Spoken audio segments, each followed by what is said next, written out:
미국 군인들이 한국에서 도망치고 있다고요? 무슨 일이 벌어진 걸까요? 옥스퍼드 출신 미녀 유학생이 한국을 얕보다가 한순간에 충격에 빠진 이유는 무엇일까요? 찜질방, 배달문화, 지하철. 그녀가 본 한국의 모습은 상상 그 이상이었습니다. 트럼프 정부의 관세 폭탄으로 미국은 대란에 빠졌고 주한미군들 사이엔 충격적인 소문이 퍼지기 시작했습니다. 돌아가기 싫다. 그들이 한국에 머물고 싶어하는 진짜 이유는 무엇일까요? 세계가 한국으로 줄을 서는 그날까지 당신이 몰랐던 한국의 매력에 빠져보세요. 안녕하세요. 저는 영국 옥스퍼드 대학교에서 국제정치학을 공부하고 있는 22살 안젤리카 브라운입니다. 제 오빠가 주한미군으로 근무하고 있어서 처음으로 한국을 방문하게 됐어요. 사실 처음엔 한국에 대한 기대가 전혀 없었답니다. 그저 분단국가, 전쟁의 위험이 도사리는 가난한 아시아 국가라는 선입견뿐이었죠. 하지만 제가 경험한 한국은 전혀 달랐어요. 그 놀라운 이야기를 들려드릴게요. 인천공항에 도착했을 때부터 이상한 느낌이 들었습니다. 너무 깨끗하고 질서정연한 공항이라니. 유럽의 어느 선진국 공항보다 훨씬 현대적이었어요. 하지만 저는 여전히 의심을 버리지 못했죠. 공항만 이렇게 꾸며놓은 거겠지. 서울은 분명 중국 도시처럼 시끄럽고 복잡하겠지. 오빠가 용산 기지에서 저를 맞이했습니다. 하지만 곧바로 출장을 떠나야 해서 저는 혼자 서울에서 며칠을 보내게 됐어요. 떠나기 전 오빠는 이상한 제안을 했습니다. 안젤리카, 한국에서 꼭 가봐야 할 곳이 있어. 찜질방이라고 들어봤어? 찜질방? 그게 뭔데? 직접 가봐. 이게 쿠폰이야. 여기 주소도 적어놨으니까 택시 타고 가면 돼. 일주일 후에 돌아올게. 저는 의아했지만 쿠폰을 받아들었습니다. 아직도 전쟁 중인 나라에 무슨 찜질방이 있다는 거죠?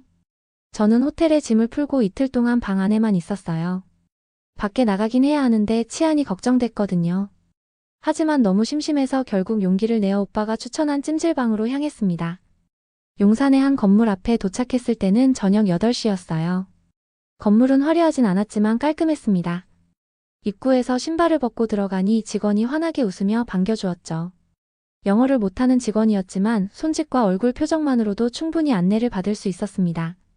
깜짝 놀란 건 입장료가 12,000원, 약 10달러도 안 된다는 사실이었어요. 찜질방 안은 새로운 세계였습니다. 여성 전용 공간이 완벽하게 분리되어 있었고 황토방, 얼음방, 소금방 등 여러 테마의 방들이 있었어요. 처음에는 당황스러웠지만 한국 여성들이 하는 대로 따라하며 점차 적응했습니다. 가장 놀란 건 보안과 안전이었어요. 밤 12시가 넘었는데도 여성들이 홀로 편안하게 잠을 자고 있었습니다. 런던이나 파리 같은 도시에선 상상도 할 수 없는 일이에요. 게다가 자판기에서 구입한 삶은 계란과 시원한 식혜의 맛은 정말 환상적이었죠. 전신 마사지 의자에 앉아 있으니 천국이 따로 없었습니다. 이건 스파를 넘어선 문명 그 자체야. 이 가격에 이런 서비스가 가능하다니. 찜질방에서 하룻밤을 보내고 다음날 아침 숙소로 돌아가는 길에 또 한 번 놀라게 됐어요. 새벽 5시인데도 거리는 안전했고 이미 일을 시작한 사람들로 활기찼습니다. 택시를 타고 가는 동안 운전기사님은 영어를 조금 할 줄 아셨는데 제게 한국의 역사와 발전상에 대해 열정적으로 설명해 주셨어요. 한국은 전쟁 후 폐허에서 시작했지만 이제 세계 10번째 경제대국이 됐습니다. 우리는 삼성, 현대, LG 같은 세계적인 기업들이 있어요. 택시기사님의 자부심 넘치는 설명을 들으며 제 선입견이 얼마나 잘못됐는지 깨닫기 시작했습니다. 다음날 아침 호텔 직원의 추천으로 배달 앱을 다운받았어요. 영어 버전이 있어서 쉽게 사용할 수 있었죠. 아침 식사로 순두부찌개와 유자차를 주문했는데 믿기지 않게도 11분 만에 배달이 왔습니다. 음식은 뜨겁고 맛있었으며 배달원은 공손하게 인사하고 떠났어요. 런던에서는 1시간 이상 기다려도 이런 서비스를 받을 수 없을 텐데요. 그날 오후 용기를 내어 지하철을 타보기로 했습니다. 지하철역은 놀랍도록 깨끗했고 와이파이가 완벽하게 터졌어요. 모든 안내판에는 영어, 중국어, 일본어가 함께 표기되어 있었고 엘리베이터와 에스컬레이터는 모두 완벽하게 작동했습니다. 지하철에서 가장 인상적이었던 건 사람들의 배려심이었어요. 한 고등학생으로 보이는 소년이 노인 할머니에게 자리를 양보했는데 기사님이 방송으로 그 학생에게 감사 인사를 전했습니다. 모두가 고개를 끄덕이며 미소 짓는 모습이 정말 따뜻했어요.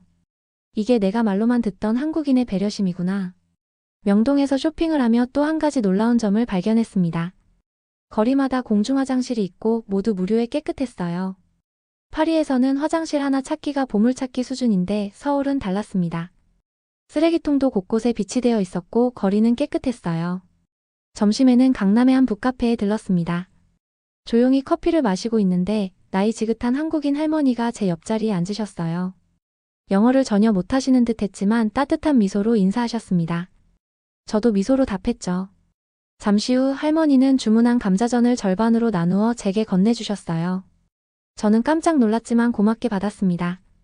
언어는 통하지 않았지만 할머니의 따뜻한 눈빛과 손짓만으로도 충분히 마음이 전해졌어요. 제가 먹는 모습을 보며 할머니는 기뻐하셨죠. 떠나기 전 할머니는 쪽지 한 장을 건네주셨습니다. 서툰 영어로 적혀 있었어요. You look like my granddaughter. Be happy in Korea. 넌 내 손녀를 닮았구나. 한국에서 행복하길. 저는 눈시울을 붉히며 중얼거렸습니다. 이렇게 정 많은 사람들을 난 왜 몰랐을까? 그 쪽지는 지금도 제 지갑에 소중히 간직하고 있어요. 저녁에는 한강공원을 방문했습니다. 평일 저녁인데도 공원은 사람들로 북적였어요. 가족들은 돗자리를 펴고 치킨과 맥주를 즐기고 있었고 연인들은 자전거를 타거나 산책을 하고 있었습니다. 강 위로 펼쳐진 화려한 다리들과 빌딩의 불빛이 물에 반사되어 환상적인 풍경을 만들어냈어요. 한 젊은 커플이 저에게 다가와 말을 걸었습니다. 혹시 사진 한 장 찍어드릴까요?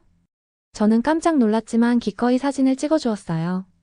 그러자 그들은 제게도 사진을 찍어주겠다고 제안했습니다. 그리고는 자신들이 만든 김밥을 나눠주며 이야기를 나누자고 했어요. 그들은 영어를 꽤 잘했고 한국의 문화와 역사에 대해 열정적으로 설명해 주었습니다. 한국 사람들은 왜 이렇게 친절한가요? 제가 물었어요. 그들은 웃으며 대답했습니다. 우리는 정이라는 게 있어요. 서로 돕고 나누는 마음이죠. 오랜 역사 동안 어려움을 함께 극복해온 문화예요. 그날 밤 호텔로 돌아오며 생각했습니다. 제가 얼마나 잘못된 선입견을 가지고 있었는지, 그리고 한국이 얼마나 놀라운 나라인지를요. 한국 생활 일주일째 충격적인 뉴스가 들려왔습니다. 트럼프 정부가 한국 제품에 관세 폭탄을 투하한 것이죠. 그런데 더 놀라운 건 그 여파였어요. 미국은 한국 제품 공급 중단으로 생활 대란을 겪기 시작했습니다. 뉴스를 통해 본 미국의 모습은 충격적이었어요. 가전제품이 품절되고 정수기가 고장나도 수리할 부품이 없었으며 K-푸드 수입 중단으로 식품점에는 빈 진열대만 남아 있었습니다. 소셜미디어에는 한국 제품이 얼마나 우리 생활에 필수적인지 이제야 알았다는 게시물들이 넘쳐났어요. 더 놀라운 사실은 주한미군 사이에서 벌어지고 있던 일이었습니다. 오빠가 돌아와서 알려준 소식이었죠. 믿기 힘들겠지만 많은 미군들이 귀국을 원치 않아 해. 주한미군 공식 온라인 게시판에는 한국에 눌러앉고 싶다는 게시글이 넘쳐나고 있어. 저는 반신반의했지만 오빠는 진지하게 말했습니다. 미국으로 돌아가면 총기 사고, 범죄, 비싼 의료비, 열악한 대중교통. 한국에선 밤에도 안전하게 돌아다닐 수 있고 의료 서비스는 저렴하면서 품질이 좋아. 왜 돌아가고 싶지 않은지 이해할 수 있지? 오빠는 저를 부대 방문의 날에 초대했습니다. 그곳에서 많은 미군들을 만날 수 있었어요. 놀랍게도 그들 대부분이 한국 문화와 생활 방식에 완전히 매료되어 있었습니다. 브리핑 중에 제가 발언할 기회가 생겼어요. 저는 용기를 내어 말했습니다. 제가 보기엔 미국보다 한국이 훨씬 살기 좋은 곳 같아요. 밤거리는 안전하고 음식은 건강하고 사람은 따뜻하고. 미국은 지금도 총기와 차별로 고통받고 있지만 한국은 정과 시스템이 공존하는 곳이에요. 장병들은 열렬히 박수쳤고 부대장도 한숨을 쉬며 말했습니다. 사실입니다. 우리 가족도 다 한국에 오고 싶어 하는데 아내는 매일 영상통화로 한국 음식점을 구경하고 아이들은 K-팝 가수 포스터로 방을 도배했죠. 한 병사가 손을 들고 말했습니다. 선생님, 저는 다음 달에 제대하는데 한국에서 영어 교사로 일할 계획이에요. 미국으로 돌아가고 싶지 않아요. 여기서는 매달 병원비와 학자금 대출 걱정 없이 살 수 있거든요. 또 다른 병사는 덧붙였습니다. 저는 한국인 여자친구가 생겼어요. 그녀의 가족들이 저를 너무 잘 대해주셔서 놀랐어요. 매주 일요일마다 집에 초대해 직접 만든 음식을 대접해주세요. 미국에선 이런 가족 문화를 찾기 힘들어요. 부대 방문 이후 오빠는 저를 놀라운 곳으로 데려갔습니다. 한 유튜브 스튜디오였어요.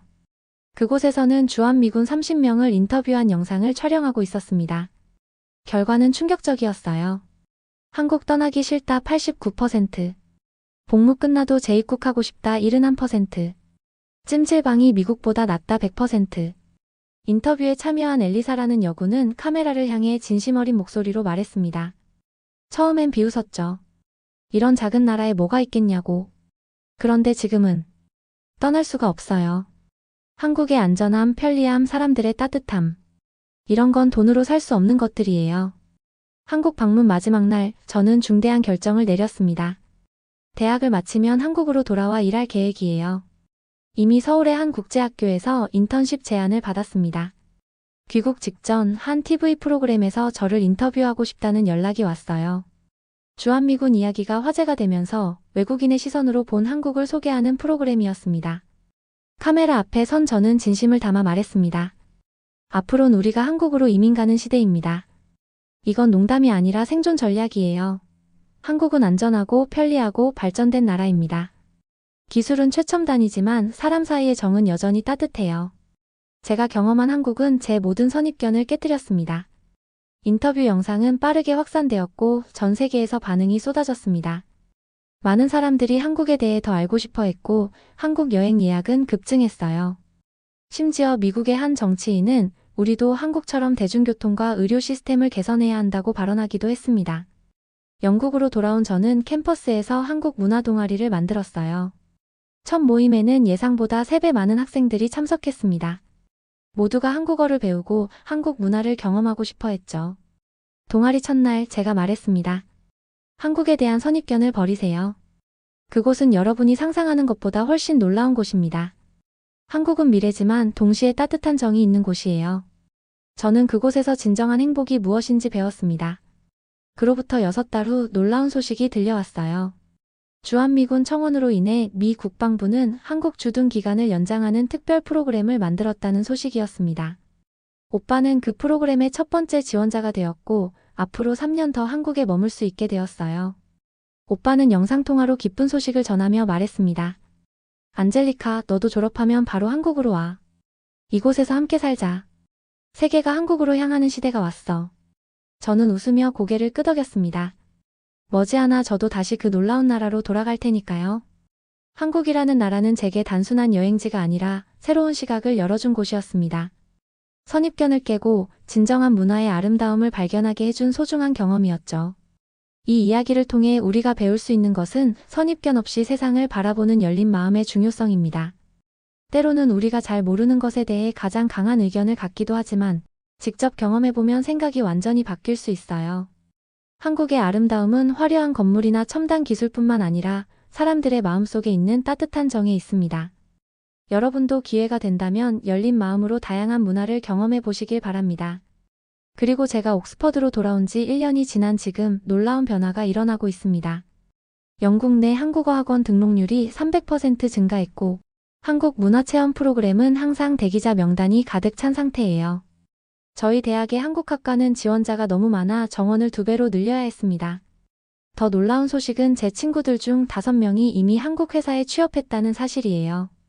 처음에는 영어 교사로 시작했지만 지금은 현지 회사에서 국제 업무를 담당하고 있답니다. 그들이 보내온 사진과 이야기를 들을 때마다 저도 빨리 한국으로 돌아가고 싶다는 생각이 들어요. 지난달에는 BBC에서 왜 젊은이들이 서구를 떠나 한국으로 향하는가? 라는 특집 다큐멘터리를 방영했어요. 그 프로그램에서 저는 인터뷰로 참여해 제 경험을 나눌 기회가 있었습니다. 한국은 단순히 발전된 기술과 편리한 시스템을 가진 나라가 아니에요. 그곳의 진짜 매력은 사람들이 서로를 대하는 방식, 공동체 의식, 그리고 삶의 균형에 있습니다. 서구 사회가 잃어버린 많은 가치들이 한국에는 여전히 살아있어요. 프로그램이 방영된 후 수백 통의 이메일이 제게 도착했습니다. 모두가 한국에 대해 더 알고 싶어 했고 어떻게 하면 그곳에서 일하고 살 수 있는지 물었어요. 저는 사람들의 관심에 응답하기 위해 블로그를 시작했고 지금은 10만 명이 넘는 구독자를 보유하고 있습니다. 가장 감동적인 일은 지난주에 일어났어요. 제 블로그를 통해 한국으로 이주한 가족에게서 편지가 왔습니다. 새 아이를 둔 미국인 부부였는데 그들은 아이들의 교육과 안전을 위해 한국으로 이주했다고 해요. 안젤리카 덕분에 우리는 인생에서 가장 좋은 결정을 내렸습니다. 아이들은 안전하게 학교에 다니고 우리는 의료비 걱정 없이 살고 있어요. 무엇보다 이웃들의 따뜻함이 우리를 가족처럼 느끼게 해줍니다. 처음 이사 왔을 때 이웃들이 음식을 가져다 주고 도시를 구경시켜 주었어요. 미국에서는 상상할 수 없는 일이었죠. 이런 이야기를 들을 때마다 가슴이 뭉클해집니다. 제가 우연히 시작한 이 여정이 이렇게 많은 사람들의 삶에 영향을 미치게 될 줄은 상상도 못했거든요. 오빠와 저는 일주일에 한 번씩 화상통화를 하는데 그때마다 한국의 새로운 소식을 들려줍니다. 최근에는 오빠가 한국 여성과 약혼했다는 기쁜 소식도 들었어요. 결혼식은 한국 전통 방식으로 진행될 예정이라고 하네요. 저는 벌써부터 한복을 입을 생각에 설렙니다. 더 놀라운 건 오빠의 미군 친구들 중 20명 이상이 복무 후에도 한국에 남기로 결정했다는 거예요. 그들 중 일부는 한국 기업에 취직했고 다른 이들은 자신의 사업을 시작했습니다. 심지어 한 친구는 한국 시골 마을로 이주해 농사를 짓고 있다고 해요. 그는 매주 농산물 박스를 서울로 배송하는 사업을 시작했는데 이미 300명이 넘는 정기 구독자가 있다고 합니다.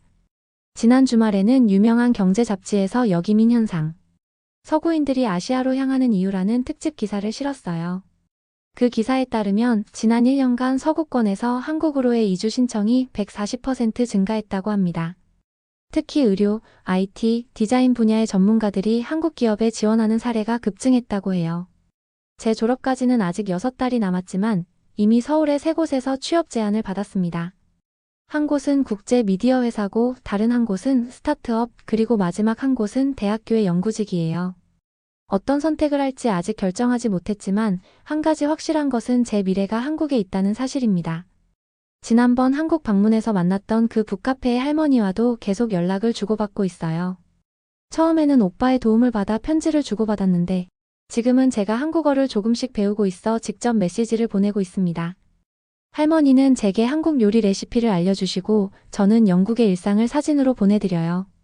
할머니께서는 제가 다시 한국에 오면 직접 김치 담그는 법을 가르쳐 주시겠다고 약속하셨습니다. 가끔은 이 모든 일이 꿈처럼 느껴져요. 단순한 여행이 어떻게 제 인생을 완전히 바꿔놓았는지 생각하면 신기하기만 합니다.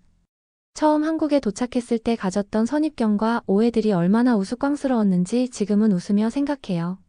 최근에 제 블로그에 이런 글을 올렸습니다. 세상을 여행하며 배운 가장 중요한 교훈은 편견 없이 모든 것을 경험해보라는 것입니다. 우리가 알지 못하는 것에 대해 너무 쉽게 판단하곤 하죠. 하지만 실제로 경험해보면 우리의 생각이 얼마나 잘못되었는지 깨닫게 됩니다.